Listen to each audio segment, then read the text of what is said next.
Okay, students, class 8th. Today I starts your chapter 10th in history.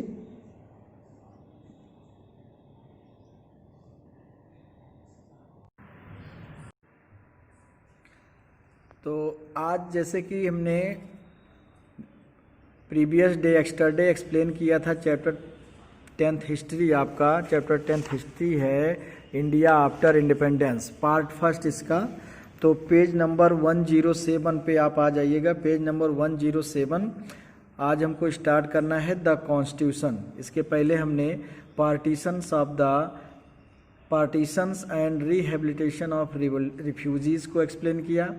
Function in India at the time of factions in India at the time of independence, और princely state Junagadh, Hyderabad, Kashmir ये कैसे जो है India में मिले। उसके बाद फिर the fate of other colonial possession in India, जो फ्रेंच कॉलोनी थी और डच पुर्तगालीज कॉलोनी। फिर उसके बाद था pluralism, democracy and underdevelopments. तो आज का पॉइंट है द कॉन्स्टिट्यूशन। तो the constitution assembly, constituent assembly, constitution मतलब संविधान बनाने के लिए कॉन्स्टिट्यूएंट असेंबली, संविधान सभा का निर्माण किया गया, फाउंडेशन।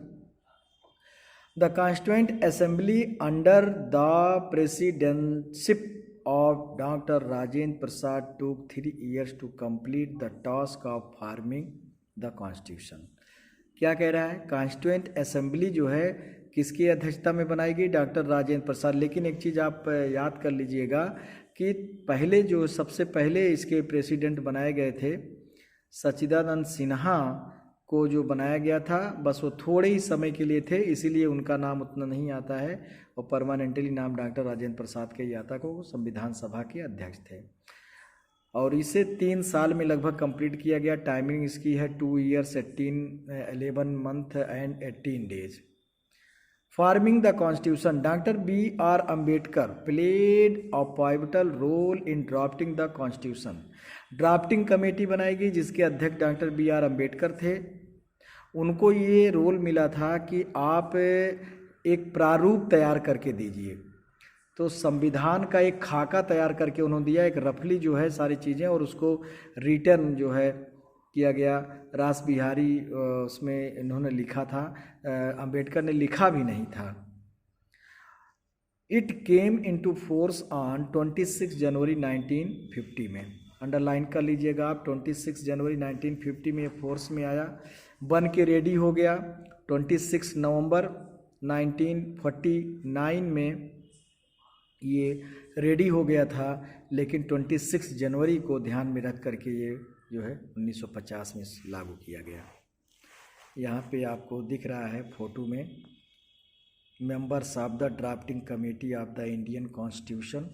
बीच में दिख रहा है डॉक्टर अंबेडकर बैठे हुए हैं,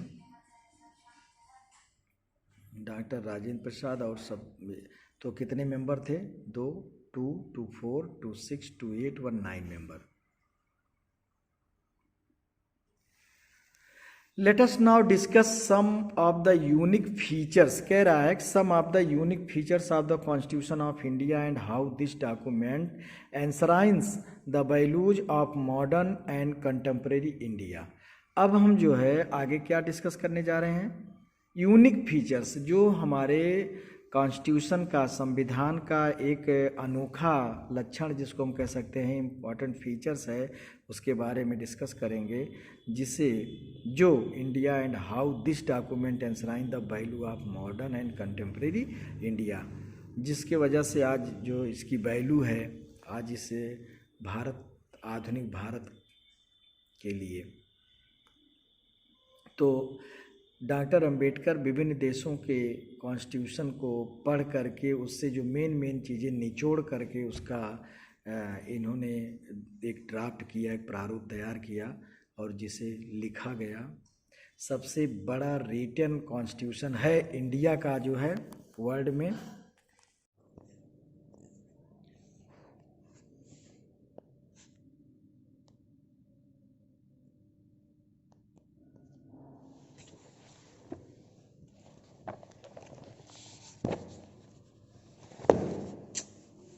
बैठे यार, सही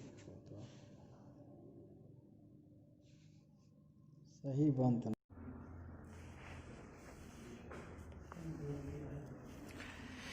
क्या कह रहा है इसमें? The Indian constitution guarantees to all its citizens. क्या है? हमारा संविधान जो है हमारे नागरिकों की गारंटी लेता है एक तरह से, the right of equality before law, मतलब कानून की नज़र में सबको समानता का अधिकार है। इक्वलिटी ऑफ अपॉर्चुनिटी, सबको बराबर मौका मिलने का अधिकार है। According to the constitution number 1, the state would not discriminate against any citizens on ground of religion, caste, sex और प्लेस ऑफ बर्थ। की मतलब जो है कि राज्य, हमारा देश जो है किसी भी नागरिक को उस बेस पर धर्म, कॉस, जाति, सेक्स, लिंग और जन्म के आधार पर कि कहाँ पे जन्म लिया है, किस, उसके आधार पर किसी तरह का कोई भेदभाव नहीं हो सकता है। The state acknowledge the existence of the poor and the marginalize and seek to ameliorate their condition by according special privilege to them. क्या है? Acknowledge to the existence of poor, मतलब जो देश में गरीब लोग हैं, मार्जिनाइज पीपुल हैं, गरीबी रेखा के बॉर्डर पर, मतलब जो गरीबी रेखा से नीचे और ऐसे लोग जीवन यापन करने वाले हैं, उनके लिए, उनके वेलफेयर के लिए जो है, उनके अधिकारों के लिए जो है उनको स्पेशल छूट दी गई है, उनके लिए सरकार स्पेशल कदम उठाती है। The practice of untouchability was abolish, छुआछूत जो है पूरी तरह से बैन है। And it's practice in any form was forbidden, और किसी भी तरह से अगर ऐसा होता है तो फॉरबिडन मतलब जो है मतलब जो एबोलिश कर दिया गया है और वो दंडनीय अपराध है।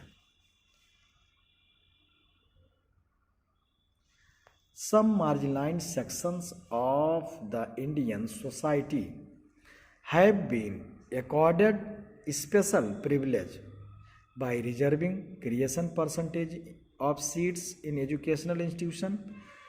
क्या किया गया है? उनको समाज में उठाने के लिए, उनकी भारतीय समाज में उनकी स्थिति को अप्रूव करने के लिए उन्हें क्या किया गया है? Accorded special privilege by reserving certain percentage, reservation दिया गया। जैसे बैकवर्ड ओबीसी जो हैं इनको 27% है, और SC ST इनको 23% है। जो सरकारी जॉब में, एजुकेशनल इंस्टीट्यूशन में और अदर में इनको छूट दी गई है। Seat in educational institution, legislature as well as job, विधायिका में भी देखिए आरक्षित सीट की जाती है। महिलाओं को भी सीट रिजर्व की गई है।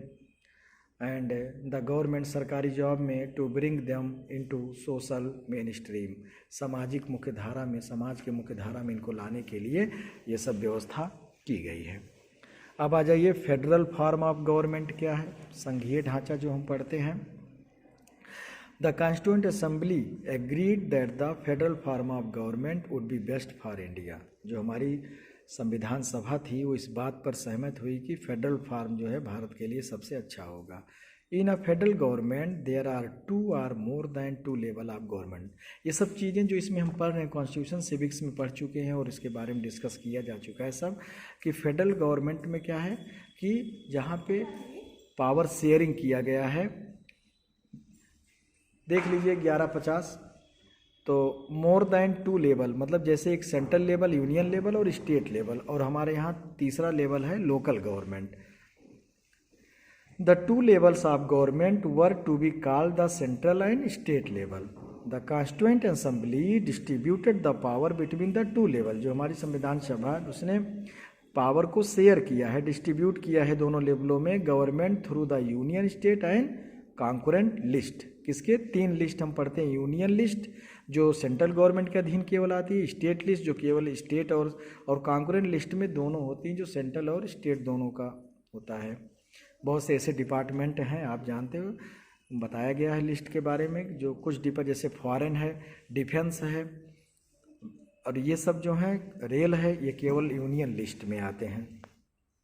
अब आपका आ गया panchayati raj and governance at the grass root, मतलब लोकल गवर्नमेंट।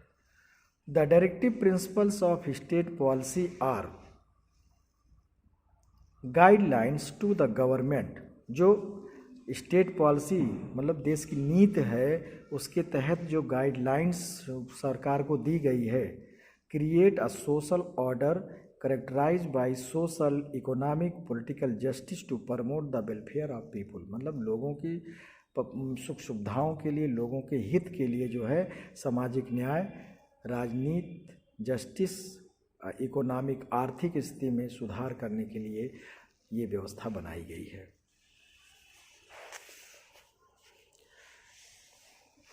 अगला है one of the directive principles of our constitution set the formation of panchayati या पंचायत। क्या है उसमें एक डायरेक्टिव प्रिंसिपल्स में क्या है कि संविधान ने पंचायती सिस्टम को बनाने का सरकार को सुझाव दिया। गोल ऑफ गवर्नमेंट, एम उसका उद्देश्य, a law was passed to make panchayats in rural areas compulsory.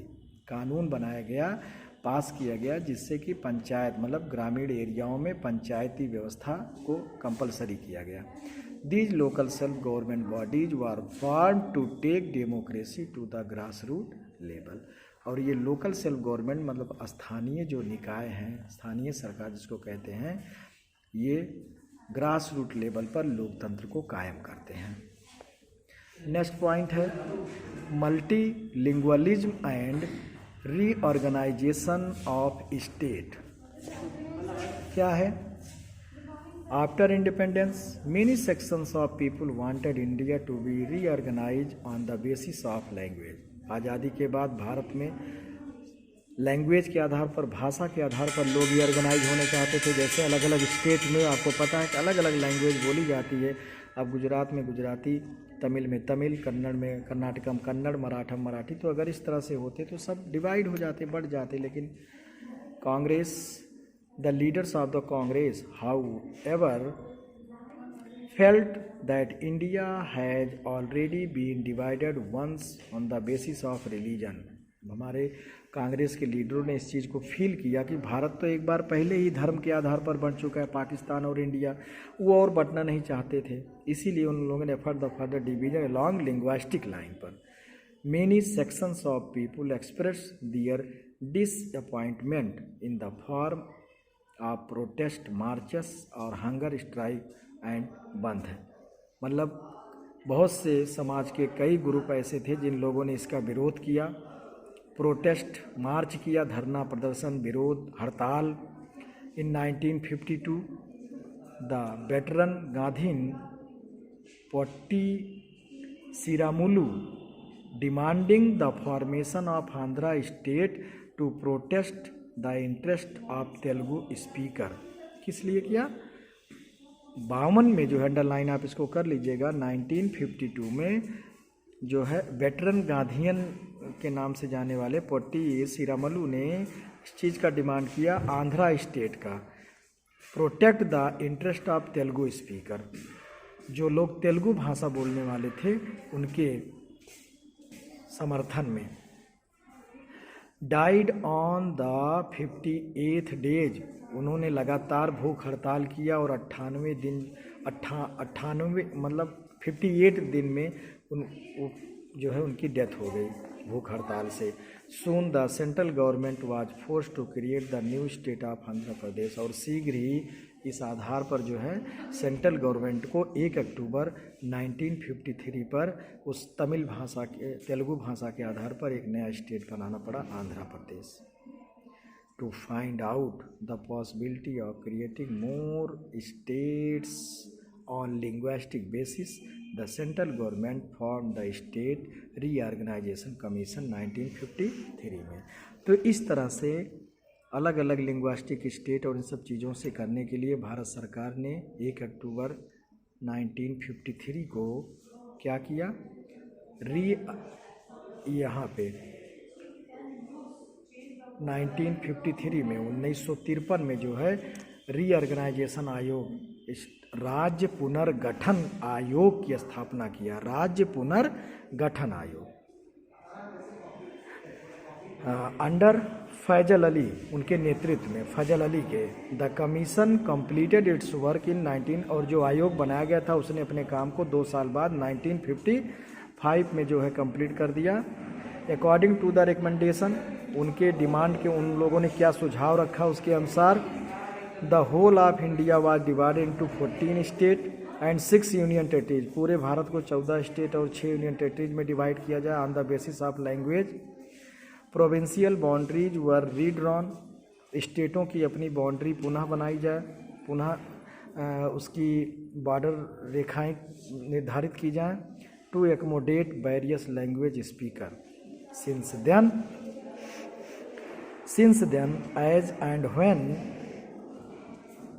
The needs has arisen, और जैसे जैसे तब से ज़रूरत पड़ी, changes have been made in state boundary, ज़रूरत के अनुसार उसमें चेंज किया गया। From time to time, at present there are 28 state and 9 union territory. आज जो है जम्मू कश्मीर का दर्जा ख़त्म करके उसको भी 2 उसमें डिवाइड कर दिया गया यूनियन टेरिटरीज में, तो 7 से 9 हो गए और 29 स्टेट से 28 स्टेट हो गया। Within the formation of linguistic state in India, regional language were also recognize so far 22 language, इसलिए क्षेत्रीय भाषाओं को रिकॉग्नाइज करने के लिए, उनको पहचान देने के लिए संविधान में 22 भाषाओं को मान्यता दी गई। Have been accepted in the English schedule of the constitution of India. Which language have been recognize in the English schedule, where are they spoken. अब कौन कौन सी लैंग्वेज 22 में हैं और वो कहाँ पे वो बोली जाती हैं, मेन उसका है। नेक्स्ट पॉइंट है इक्विटेबल इकोनॉमिक डेवलपमेंट, समान रूप से एक तरह से आर्थिक विकास जो है। Independence posed the challenge of lifting India and Indians out poverty and building a modern, मतलब आज़ादी के बाद सबसे बड़ा चैलेंज क्या था, भारत की और भारतीयों की गरीबी को उठाना, इकोनॉमिक कंडीशन को स्ट्रॉन्ग करना, building modern technical and industrial country, एक आधुनिक तकनीकी और औद्योगिक देश बनाना। Where economic freedom would be ensured for all, जहाँ सबके लिए आर्थिक स्वतंत्रता हो। टू टेकल दिस चैलेंज, मतलब इस चैलेंज को करने के लिए, पूरा करने के लिए, चुनौती को, the constituent assembly decided to go for mixed economy model, जो हमारी संविधान सभा थी उसने क्या किया, मिक्स्ड इकोनॉमी, मिक्स्ड आर्थिक मिश्रित को एडॉप्ट करने का निर्णय लिया। Where both the state and private sector would play important and complementary, जहाँ पे दोनों सरकारी और प्राइवेट सेक्टर मिल करके एक दूसरे के पूरक रोल अदा कर रहे, increasing production and generating job. The government setup the planning commission इन 1950, योजना आयोग की स्थापना की गई 1950 में, for the formulation and execution of policies, नीतियों को निर्धारण करने के लिए, उसे लागू करने के लिए, करवाने के लिए, that would ensure planned economic development. The commission decided to carry out its work by adopting 5-year plan, पंचवर्षीय योजना लागू हुई 1951 में। अंडरलाइन आप करते रहेगा मेन पॉइंट सब, जैसे नोट्स में और जानकारी के लिए आपको इजी हो। Since these plans determine the goals for 5 year, और तभी से जो है ये कोई भी गोल जो है 5 साल के लिए निर्धारित किए गए, और इसलिए 5 साल हमारी गवर्नमेंट का भी समय दिया गया कि इन 5 साल में उस योजनाओं को पूरा करे। They came to be known as 5-year plan, so for 12 5-year plan have been carried out successfully, तब से लेके लगभग आज तक जो है 12वां और इस समय जो है करीब 13th 5-year प्लान चल रहा है। यहाँ पे दिया गया है ये आपको। The planning commission was replaced, योजना आयोग, प्रेसिडेंट तो उसका प्राइम मिनिस्टर होता था, उसका अध्यक्ष जो है मेंबर होते थे, लेकिन उसे 2015 में मोदी सरकार ने प्लानिंग कमीशन, योजना आयोग का नाम बदल करके नीति आयोग रख दिया। National institution, the national institution for transforming India, NITI Aayog, NITI। This was done in order to serve the needs and aspiration of the people of India in a better manner. Done क्यों किया गया? Order to serve the needs मतलब ज़रूरतों को पूरा करना, एक तरह से aspiration people of India better manner, सही तरीके से लोगों की ज़रूरतों को पूरा करना. द आयोग act as the platform of the government of India to bring state to act together in national interest. क्या किया आयोग जो है? प्लेटफॉर्म, एक तरह से बेस तैयार करना सरकार के लिए, भारतीय सरकार के लिए, to bring state to act together, और इसके तहत स्टेट को भी एक नेशनल अंतर्राष्ट्रीय इंटरेस्ट पे लाना एक साथ, and there by foster cooperative federalism, सहकारी संघ. हिस्ट्री डेप्थ में In January 1957, the government appoint a committee under Balwant Rai Mehta. Balwant Rai Mehta के नेतृत्व में एक कमेटी बनाई गई to examine the working of the community development programme. क्या है? कम्युनिटी डेवलपमेंट सामुदायिक विकास कार्यक्रम 1952 में एंड नेशनल एक्सटेंशन सर्विस 1953, ये जो बनाए गए थे इसके वर्क को एग्जामिन करने के लिए, परीक्षण करने के लिए. The committee recommended the scheme of democratic decentralization which finally came to be known as पंचायती राज, और जो अंततः जो है पंचायती राज सिस्टम के नाम से जाना गया. Due to this Balwant Rai Mehta came to be known as the father of panchayati raj. इसीलिए बलवंत राय मेहता को हम पंचायती राज का फादर मानते हैं. तो आज की क्लास आपकी केवल इतना ही, आप अच्छे से समझिए. अब एक क्लास और होगा, एक वीडियो आपका, आप पढ़िएगा, समझिएगा, अच्छे से तैयारी करिए, नोट्स बनाइए, क्वेश्चन आंसर कंप्लीट करिए.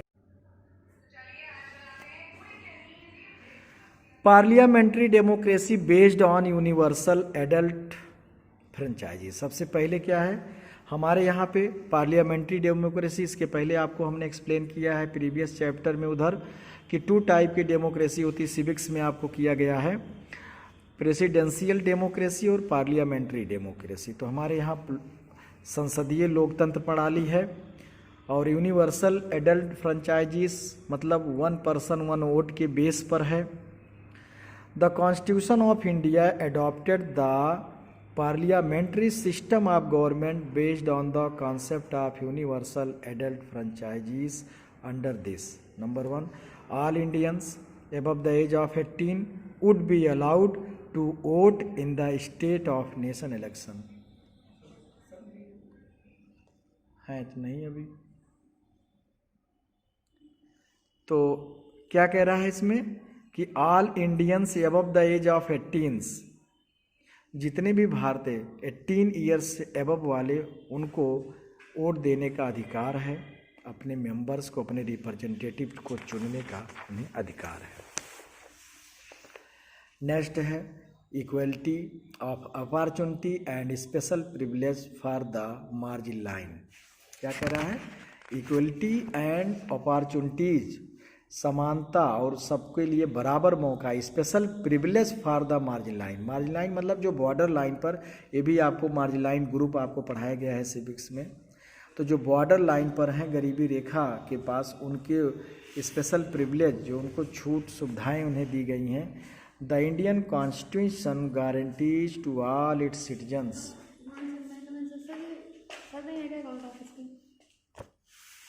शिव पूजन है, देखो भी कहाँ गए हैं, पता नहीं कहीं गए हैं कि हेलमेट वेलमेट लगाए थे, शायद गए मेरे ख्याल में कहीं. तो फिर कब तक हमें वो रिपोर्ट कार्ड लेना था धन त्रिपाठी का क्लास 5 का हॉस्पिटल में सबमिट करने के लिए?